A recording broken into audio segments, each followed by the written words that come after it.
you know, this request for annexation, this whole notion of annexation, voluntary annexation, has, with this particular piece of property, been, I'll say, on the table as part of an ongoing discussion for months. There should be nobody in this room that should be surprised. I think you've got government administrations and a developer that said, here's what we'd like to do.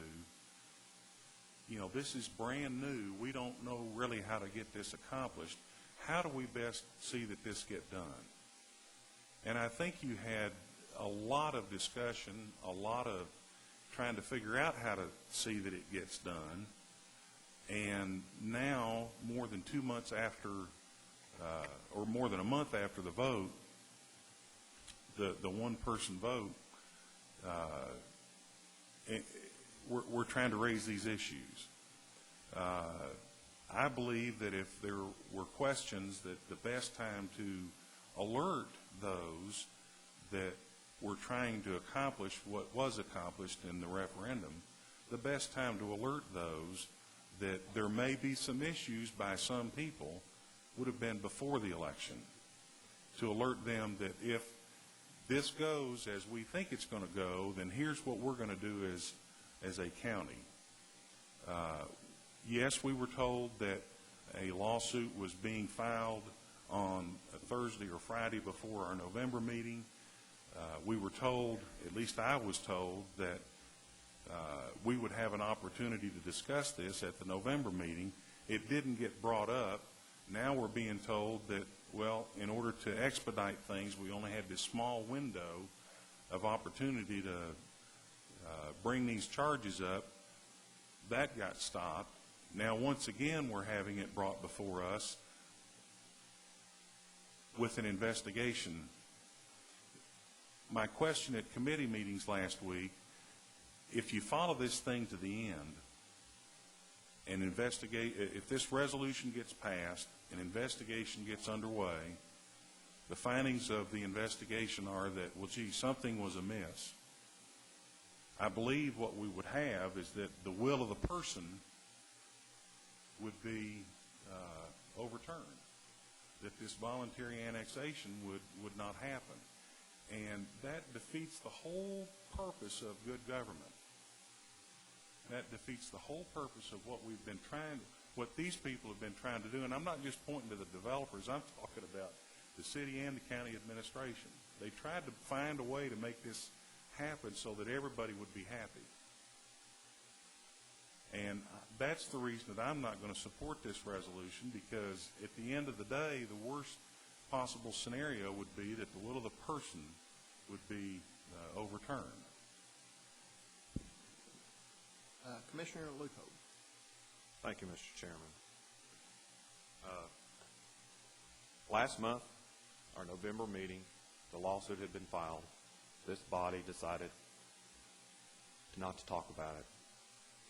And then the lawsuit was asked to be withdrawn. It became withdrawn. And those of us commissioners who would like to have seen that continued have come before now to talk about it. So this is the first time this body's had a chance to talk about this.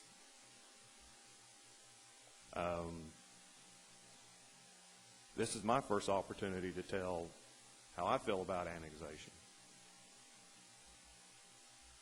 No, Commissioner Schmidt, I do not want to go back to the days of when the city and the county were having a fight over annexation.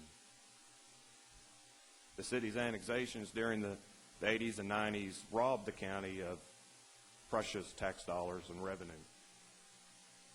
And I see that happen again today. And this is my chance to let it be known that let's not go back down that path. Let's adhere to the urban growth plan. It has been a good tool, and it has led to a spirit of cooperation, which I would like to continue. But if this is going to set a precedent, and if this is going to be a trend, then I will stand up And I will fight for the citizens of Knox County to make sure that the plan that we agreed to is upheld, so that we do not have to try to figure out where do we come up with these additional dollars, whether it be for the schools, for libraries, parks, convenience centers. Where do we come up with these dollars?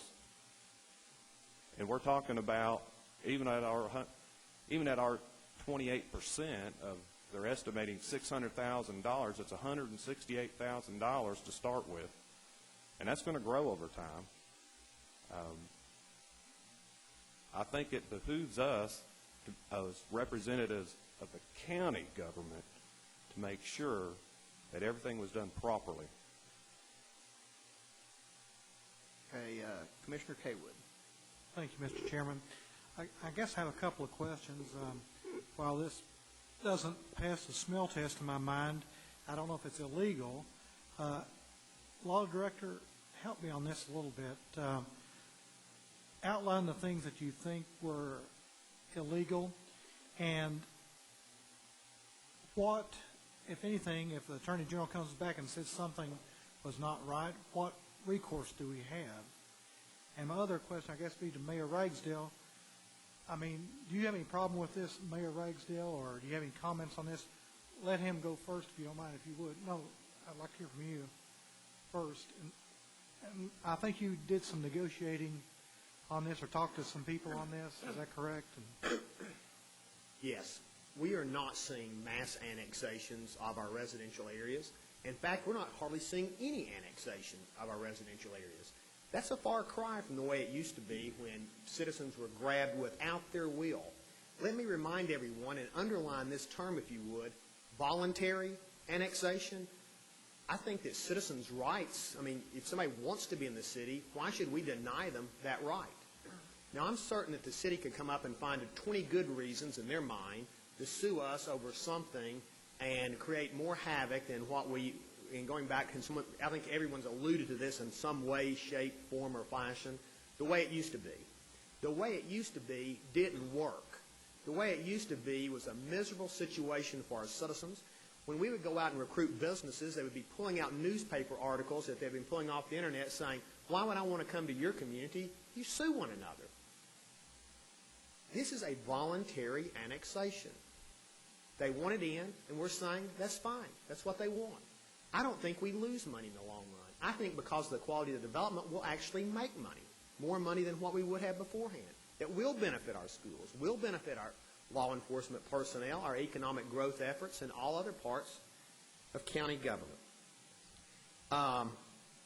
We had an opportunity last month in November to discuss this. Not a single person brought it up.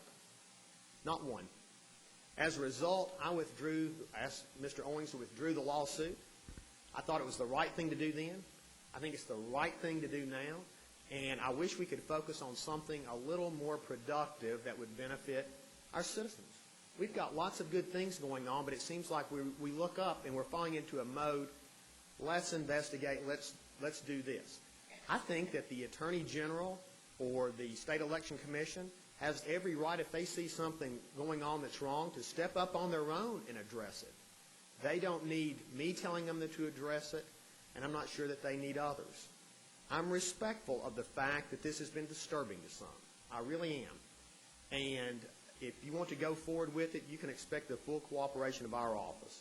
On the other hand, I don't think it's time well spent or an initiative that's worthy of our consideration at this point in time. Again, let me add this fact. You're not seeing our major residential areas, any of them, in the least, being annexed, nor do I think you will. And that's what troubles me, not a voluntary annexation of a business. Thank you. Mr. Owen, I'd like to have your comments. If this does proceed and the Attorney General looks at it and says, well, there was something going on here, should have gone on, do we have any recourse? I don't know